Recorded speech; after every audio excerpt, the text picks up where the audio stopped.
My wife works out, gets up early every morning, runs 8 miles, lifts weights.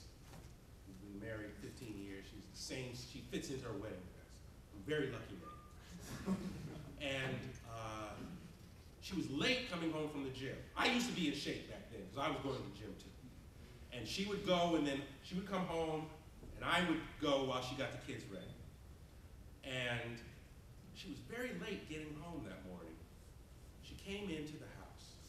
She said, "I'm sorry I'm late. I was just watching at the gym. We were all watching the TV. A plane crashed into the World Trade Center." Now, I went to school in New York. She grew up in New York. We met in New York, fell in love and all of that. So, New York. And I turn on the TV. She runs downstairs because she's got to get breakfast made and everything. And I'm yelling downstairs, blow by blow, "Oh my God." And then it falls down. Oh my God, it fell down. And I collapsed into a chair in our room, a lazy boy. And I started to cry.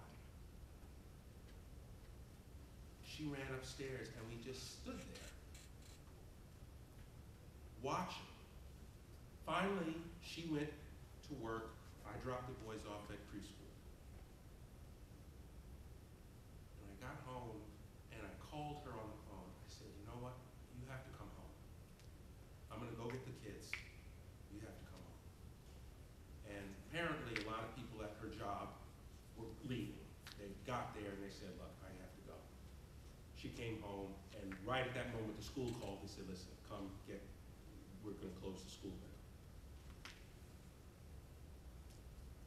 Flash forward, we decided we were going to go to the park. Just a sense of helplessness. But I wanted to make a statement about something, about what I was feeling. So I put on blue, it's LA, so I put on blue shorts, I had a white t-shirt on, and I tied a red rag around my head. And we went to the park as a family. I looked around and there were other families there, and other men. And I don't say that to minimize what women were doing, but for me, the idea of what men are doing in the community is very important. I looked around, I saw other men dressed similarly. Then we went to church, and we were praying, and I saw men crying. Not like me, but I mean men with hands like that. Men who, work, not actors. Men who work with their hands. You know what I mean, what I'm trying to say? And their wives comforted them. And I was online, and I began to read things that I disagreed with vehemently about this country, about chickens coming home to roost, and on and on and on and on. And I began to respond to them. And I was writing with a passion that had not been there before. And it felt to me like a very,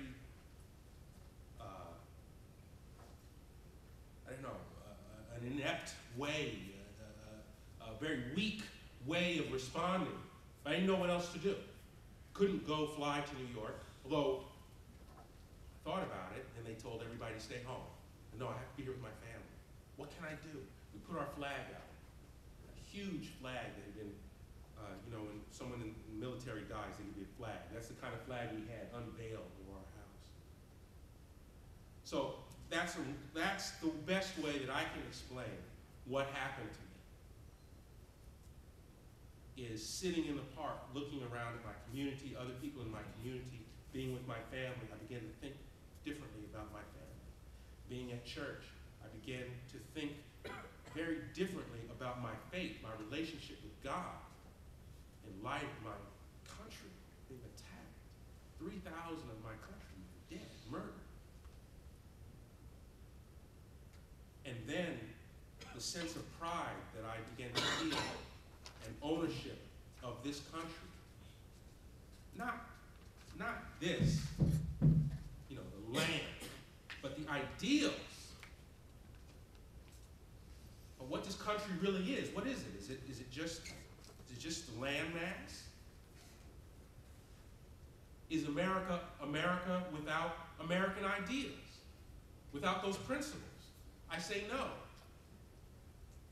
So I began to think about that. And I began to write it down. I began to talk about it like I'm talking now, going on and on and on. And my wife said, look, why don't you write some of that stuff down? You know, give me a headache. And then people said, you know, you should publish some of